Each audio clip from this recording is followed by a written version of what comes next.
It's been an extremely busy time in Kahnawak's political world. Joe Delaronde, the political press attaché, caught up with Grand Chief Mike Delisle Jr. to get details. Two issues today. Number one, the ongoing work to have land come back to Kahnawake. Some good news from Quebec. Yes. Maybe if you can elaborate. Many years of work and discussion, negotiation, going all the way back to the Liberal days of the late 2000s, finally culminating last week, Wednesday, with the Quebec Cabinet looking at the decree, which would officially transfer 500 acres, still 200 acres to come, we haven't forgotten, back to Kahnawake. And probably back is not the right term, but at least patriated to be recognized as Kahnawake. The work isn't finished. There are still some outstanding issues, servitudes, and other administrative details that will need to be ironed out as the decree goes to the federal government to latch into and launch into additions to reserve process, which is part of the normal process. People are saying Quebec's transferring it to Canada. That's normal process. It has to happen that way. We've done this before. And it will come back in an expedited matter of time for economic development purposes, hopefully within the year or so. But great news, a lot of hard work, a lot of support and dedication that went into this thing over the past 5 years, 6 years or so, finally came to fruition last week. What have people told you, or what have community members, when they see you, what kind of comments are they giving you on this? For the most part, positive, saying, you know, first time in our history, our land base is being expanded. What is it going to be used for is, I think, the most common question. But for the most part, it's been positive. I've even had outreaches from people, friends, business owners in surrounding communities, specifically Chateauguay, surprisingly, and maybe not so much surprisingly, but saying, good for you, it's about time, and we'd still like to do business with you, let alone what's being said by our municipal affairs people. So overall, I'd say it's been very positive.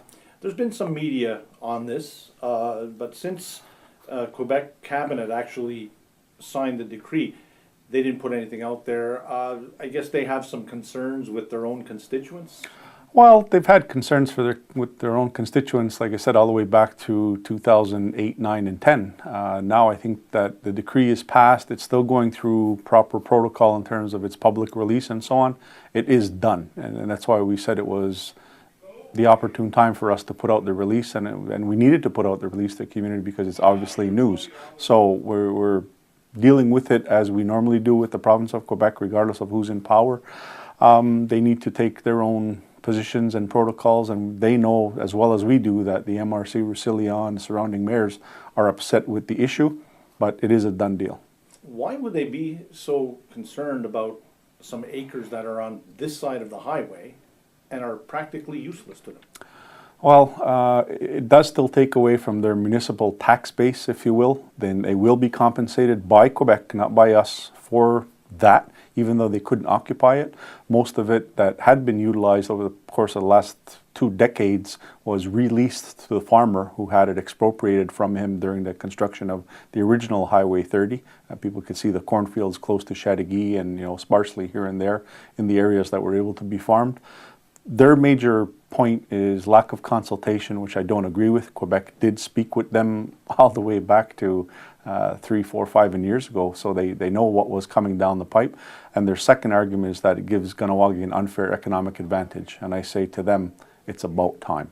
It's 300 years in the making. Lands have been alienated from us time and time and time again. And people in the media and other people have also said, now you know what it feels like. That's not what I'm saying, but I think it's ironic that they would step forward and say, you're stealing our lands. Well, guess what? That's what's happened to us, and it's about time that we get at least 500 at this point, 200 to come, and I would say more to come as the scenery continues to progress. All right, let's move on to another issue. Mohawk Council Kahnawake received a letter from the Confederacy earlier this week. What can you tell us, and what's the plan? It was hand-delivered during the week. I wasn't in the office away from the building. I was still in the community, but other meetings. So Chief Lloyd Phillips went down to accept it on behalf of, I guess, at this point, representatives of the 207 Longhouse. We haven't had a chance to discuss it as council. It is on the agenda for Monday for discussion to see what we'll take out of it and where we'll go. So at this point, it's hard for me to say what council's position is, but for the community, it's no different than the initial position paper, very similar to the initial position paper that was brought out in the early 90s about the 8 points of jurisdiction and what lies with the Grand Council versus what the elected council really can't touch or do, and pretty much saying the same thing. So I'm disappointed. It's unfortunate at this point because I think obviously, the arrows in a bundle are stronger than a single arrow. We need to work together. The issues are the same and they grow every day with this conservative reform government that's attacking us. We'd be stronger in a bunch versus singularly. So it's unfortunate. I am disappointed.